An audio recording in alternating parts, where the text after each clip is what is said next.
Kula boyong mangke kados pundi kawontenanipun Bagong menika wonten purba wasisanipun ingkang rayipun Manikmaya. Kosek. Hah? Adile wong luput ki njaluk ngapura. Mongko sing njaluk ngapura ora anakku. Sing makili bapakne njaluk ngapura ewadene adreng. Nggonmu kepengin boyong karo Bagong. Saiki ngene wae. Gandeng aku lek ku njaluk ngapura karo kowe ora wangsulan mbok tampa apa ora aku tak nanting karo anakku. Bagong pripun Pak? Nek kowe digawa Bathara Guru ning kayangan sago apa ora? Ora Pak. Ah bagus. Nek kowe ora sago tegese Bathara Guru arep meksa karo kowe. Nek kowe arep dipeksa karo Bathara Guru kira-kira kowe piye? Ngibarate kaya dene cacing kepidak menungso. Kecekel tukang mancing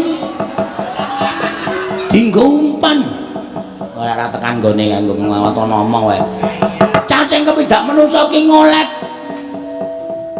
butuh bales Pak aku ki menungso kedunungan perasaan aku ora ndek niat gawe geger kayangan niatku men supaya apa penjangkaku iso kasembadan mulane nganti aku arep digone kayangan aku ora sudi Pak aku mau nek aku dinikah Bathara Guru. Kowe krungu dhewe to.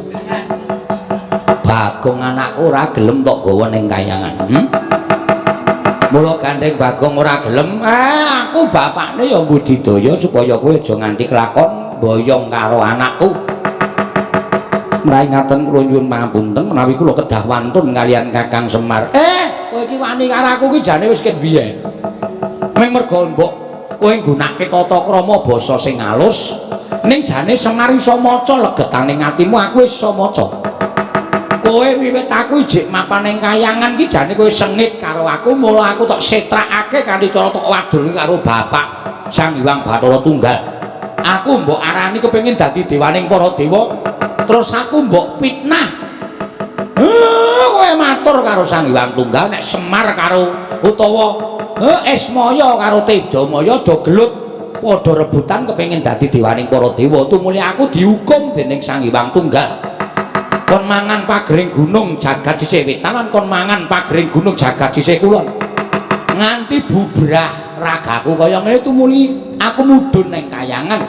Terus panjang kamu kelakon dadi ratu ning para dewa janjane kowe iki ragil ora duwe hak tumrap ing kayangan ning merga saka apa kagawemu nganti aku disingkirke saka kayangan ora merga kowe nduweni rasa gething keburu sengit karo Semar to ha